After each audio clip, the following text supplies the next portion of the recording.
মালিক হিসেবে তিনি ভাড়া দিয়েছেন। কে বা কাহারা এসে সেই ভাড়াটিয়াকে উচ্ছেদ করেছে, করে তারা তাদের ভাড়াটিয়া সেখানে বসিয়ে দিয়েছে এবং তার থেকে নিয়মিত ভাড়া নিচ্ছে।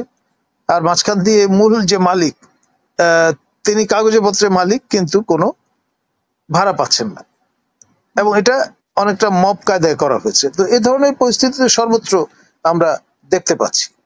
পটিয়ার যে ঘটনাটা আমরা দেখলাম, ওসি মহোদয় অ্যাসার্ট করার চেষ্টা করলেন, নালিশ করলেন অথরিটির কাছে, নালিশ করে বালিশ পেলেন, অর্থাৎ তাকে উল্টো সেখান থেকে অ্যাটাচ করে সরিয়ে দেওয়া হলো।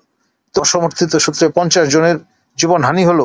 এই পরিস্থিতিতে পড়তে হতো না, এবং আমাদের সরকার, তারপরে সরকারি বিভিন্ন এজেন্সিগুলো, তারা এই সংকটে পড়তেন না।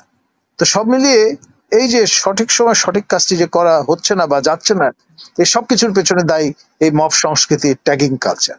হিউম্যান রাইটস ওয়াচ এটা মার্কিন যুক্তরাষ্ট্র ভিত্তিক হিউম্যান রাইটস অর্গানাইজেশন, ইউরোপ ভিত্তিক যেমন আমরা জানি অ্যামনেস্টি ইন্টারন্যাশনাল। তারা শেখ হাসিনার শাসনামলে এই যে দীর্ঘ 15-16 বছর তারা কিন্তু তাদের যে অবজারভেশন সেগুলো তুলে ধরেছে খোলামেলা ভাষায় এবং শক্ত মন্তব্য সহকারে।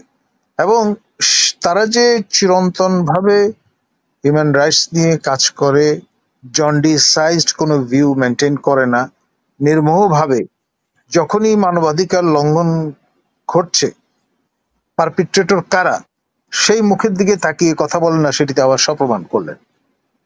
পেশাদারিত্বের সঙ্গে তারা তুলে ধরছেন, এবং ইন এ ওয়ে আপনার গত 15-16 বছরে আপনার গ্র্যাজুয়ালি আমরা দেখেছি যে হিউম্যান রাইটস যে নর্ম, হিউম্যান রাইটস যে স্পেস, সেটা কমে সংকুচিত হয়েছে, ভায়োলেটেড হয়েছে।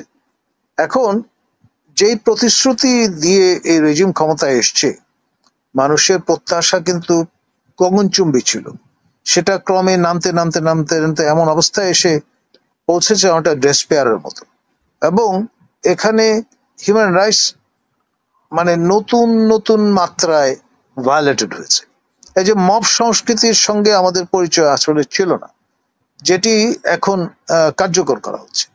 আমাকে চাঁদপুর আপনার জেলা পরিষদের একজন সদস্য, নির্বাহী সদস্য, তিনি বললেন যে কচুয়া বাজারে তার একটি, মানে চাঁদপুর 1 আসনে একটি দোকান আছে, তিনি সেটি ভাড়া দিয়েছেন একজনকে, মানে মানে দোকানের মালিক হিসেবে তিনি ভাড়া দিয়েছেন।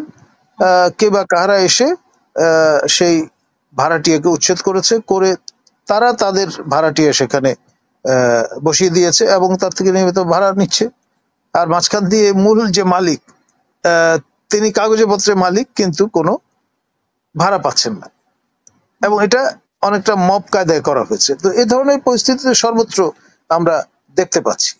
কাগজে পত্রে দায় দায়িত্ব একজনের, কার্যত সুযোগ সুবিধা ভোগ করছেন আরেকজন। তো এই ধরনের বিষয় আপনার আগে এরকমটি ছিল না। আগে যেটি হতো, একেবারে জবরদস্তি করে হয়তো জায়গার দলিলি নিয়ে নেওয়া হতো, স্থায়ী বন্দোবস্তে চলে যেত। এখন কিন্তু অ্যাডহক বেসিসে যাচ্ছেন, এটা নতুন ফর্ম এক্সটর্শনের। আপনার যে র্যান্ট সিকিং, তারপর আপনার এক্সটর্শন, সেগুলো নতুন নতুন মাত্রা কিন্তু পরিগ্রহ করছে, এবং এটা কাইন্ড অফ নেতিবাচক অর্থে ইনোভেশন, এবং এর চমৎকারিত্ব আছে, এতে কোনো সন্দেহ নেই। কিন্তু আলটিমেটলি গভর্নেন্স কোয়ালিটিটা কোন জায়গায় গিয়ে পৌঁছেছে সেটা কিন্তু আপনাকে বুঝতে হবে। এখন ধরুন এই পটিয়ার যে ঘটনাটা আমরা দেখলাম, ওসি মহোদয় অ্যাসার্ট করার চেষ্টা করলেন, নালিশ করলেন অথরিটির কাছে, নালিশ করে বালিশ পেলেন, অর্থাৎ তাকে উল্টো সেখান থেকে অ্যাটাচ করে সরিয়ে দেওয়া হলো। তো এই যে ঘটনাটি থেকে যারা বিভিন্ন দায়িত্বে আছেন, তারা কিন্তু এখন আর বাই দ্য বুক যাওয়ার চেষ্টা করবেন না, করলেই জানেন যে এরকম হেনস্থার শিকার হবেন, ট্যাগিং এর শিকার হবেন।